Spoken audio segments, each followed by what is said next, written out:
LICত মাত্ৰ 25 টকা বিনিয়োগ কৰিলে আপুনি লাভ কৰিব 20 লাখ টকা। LICয়ে লৈ আহিছে এক ধামাকা অফাৰ। হয়, ভাৰতীয় জীৱন বীমা নিগম LICয়ে এক ধামাকা অফাৰ দিছে। মাত্ৰ 25 টকা বিনিয়োগ কৰিলে আপুনি লাভ কৰিব 20 লাখ টকা। LICয়ে কি এই নতুন পলিচি লৈ আহিছে, আপুনি কেনেকৈ ইয়াৰ সুবিধা ল'ব পাৰিব, সবিশেষ তথ্য আপোনালোকক জনাই আছোঁ। আপুনি ভিডিঅ'টোত লাইক কৰি শ্বেয়াৰ কৰি দিয়ক।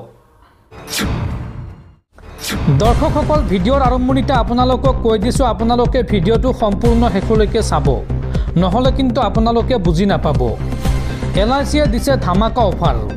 প্ৰতিদিনে মাত্ৰ 25 টকা জমা কৰিলে আপুনি ৰিটাৰ্ণ পাব 20 লাখ টকা। কিন্তু কেনেকৈ, LICয়ে কি স্কিম লৈ আহিছে চাওঁ আহক। ভাৰতীয় জীৱন বীমা নিগম কেৱল এক বীমা সংস্থাই নহয়, ই লাখ লাখ ভাৰতীয়ৰ ভৱিষ্যতৰ বাবে বিনিয়োগ আৰু সঞ্চয় কৰাৰ এক আৰ্থিক উপায়। LICত বিনিয়োগ কৰি আপুনি আপোনাৰ বৰ্তমান আৰু ভৱিষ্যতৰ বাবে নিৰাপত্তা আৰু নিশ্চিত ৰিটাৰ্ণ পাব। সকলোৱে প্ৰচুৰ পৰিমাণে অৰ্থ বিনিয়োগ কৰিব নোৱাৰে। কম পৰিমাণে ধন বিনিয়োগ কৰিবৰ বাবে LICয়ে জীৱন উমংগ পলিচি নামৰ এক নতুন প্ৰকল্প আৰম্ভ কৰিছে। এই পলিচিত বিনিয়োগকাৰীয়ে প্ৰতিদিনে অলপ পৰিমাণে বিনিয়োগ কৰি ভৱিষ্যত সুৰক্ষিত কৰিব পাৰে আৰু ইয়াৰ পৰা ভাল ৰিটাৰ্ণো অৰ্জন কৰিব পাৰে। LIC জীৱন উমংগ পলিচিৰ মাধ্যমেৰে আপুনি প্ৰতিদিনে মাত্ৰ 25 টকাকৈ জমা কৰি 20 লাখ টকা ৰিটাৰ্ণ পাব পাৰে, অথবা আপুনি প্ৰতিদিনে 50 টকাকৈ জমা কৰি 40 লাখ টকাও লাভ কৰিব পাৰে। এই পলিচি খোলাৰ পূৰ্বে সম্পূৰ্ণ নিয়মসমূহ আপুনি জানি ল'ব লাগিব। LIC জীৱন উমং পলিচিৰ সুবিধা আৰু মেদপূৰ্তি জীৱন উমং পলিচিয়ে কেৱল গ্ৰাহকক আৰ্থিক ৰিটাৰ্ণ দিয়ে তেনে নহয়, বৰং তেওঁলোকৰ পৰিয়ালৰ বাবেও নিশ্চিত আয় আৰু সুৰক্ষাও প্ৰদান কৰে। এই পৰিকল্পনাটো প্ৰিমিয়াম শেষৰ পৰা পৰিপক্কতা পৰ্যন্ত বাৰ্ষিক পে'মেণ্ট আৰু একাধিক সুবিধা প্ৰদান কৰে। অলপ পৰিমাণে সঞ্চয় কৰি আপুনি এক ডাঙৰ ৰিটাৰ্ণ অৰ্জন কৰিব পাৰে। আয়ৰ উপৰিও জীৱন বীমা সুৰক্ষাও অন্তৰ্ভুক্ত। পলিচি ধাৰক মৰিলে পৰিয়ালে এক মোটা বীমা পে'মেণ্ট পায়, অৰ্থাৎ এই পলিচি কৰাৰ পিছত যদি যিজনে কৰিছে সেই ব্যক্তিজনৰ মৃত্যু হয়, তেন্তে পৰিয়ালে কিন্তু এটা মোটা অংকৰ ধন পাব। এতিয়া চাওঁ আহক, LIC বনাম মিউচুৱেল ফাণ্ড বা ষ্টকসমূহত বিনিয়োগ, কোনটোত বেছি আপোনাৰ লাভ হ'ব সেই তথ্য চাওঁ আহক। বহুতে তেওঁলোকৰ অৰ্থ বৃদ্ধিৰ বাবে মিউচুৱেল ফাণ্ড বা ষ্টক মাৰ্কেটত বিনিয়োগ কৰে, কিন্তু এই বিকল্পসমূহত ধন হেৰুৱাৰো ভয় থাকে। আৰ্থিক বিশেষজ্ঞই বিনিয়োগৰ ভাৰসাম্য বৰ্তাই ৰখাৰ পৰামৰ্শ দিয়ে।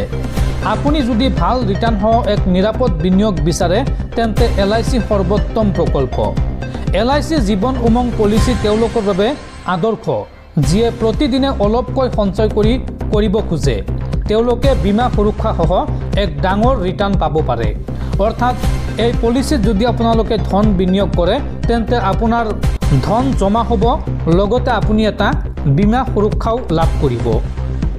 এতিয়া চাওঁ আহক বিনিয়োগৰ ওপৰত ৰিটাৰ্ণ। আপুনি যদি LICৰ জীৱন উমং পলিচিত 16 বছৰৰ বাবে প্ৰতিদিনে 25 টকাকৈ জমা কৰে, তেন্তে আপুনি মেদপূৰ্তিত প্ৰায় 20 লাখ টকা পাব পাৰে। বয়সৰ ওপৰত নিৰ্ভৰ কৰি ৰিটাৰ্ণৰ পৰিমাণো ভিন্ন হ'ব পাৰে। আপুনি যদি প্ৰতিদিনে 50 টকা জমা কৰে, তেন্তে আপুনি 40 লাখ টকা পাব পাৰে। উদাহৰণস্বৰূপে, আপুনি যদি 26 বছৰ বয়সত 5 লাখ টকাৰ বীমাসহ পলিচি লয়, তেন্তে বাৰ্ষিক প্ৰিমিয়াম হ'ব 15,882 টকা। 4 বছৰত মুঠ প্ৰিমিয়াম হ'ব 47,676 টকা আৰু 30 বছৰ ধৰি প্ৰিমিয়াম আপুনি দিব লাগিব। আৰু এতিয়া চাওঁ আহক পলিচিৰ অৰ্থৰ ম্যাদ। পলিচি ধাৰকে 100 বছৰ পৰ্যন্ত প্ৰতি বছৰে নিশ্চিত ৰিটাৰ্ণ পায়। যদি ৰিটাৰ্ণ প্ৰতি বছৰে 34,000 পৰা 40,000 টকা হয়, তেন্তে মুঠ ৰিটাৰ্ণ পাব 40 লাখ টকা। যদি গ্ৰাহকৰ 100 বছৰৰ পূৰ্বে মৃত্যু হয়, তেতিয়া সম্পূৰ্ণ ধনৰ পৰিমাণ নমিনীয়ে লাভ কৰিব। অৰ্থাৎ আপুনি যাক নমিনী দিব, সেই নমিনীগৰাকীয়ে লাভ কৰিব। আপোনাৰ ঘৰৰ যিকোনো ব্যক্তিক আপুনি নমিনী দিব পাৰে আৰু নমিনীয়ে বিচাৰিলে কিস্তিতো সেই ধন ল'ব পাৰে। দৰ্শকসকল, আপোনালোকে নিশ্চয় এতিয়া বুজি পাইছে, LICয়ে এক বাম্পাৰ অফাৰ লৈ আহিছে।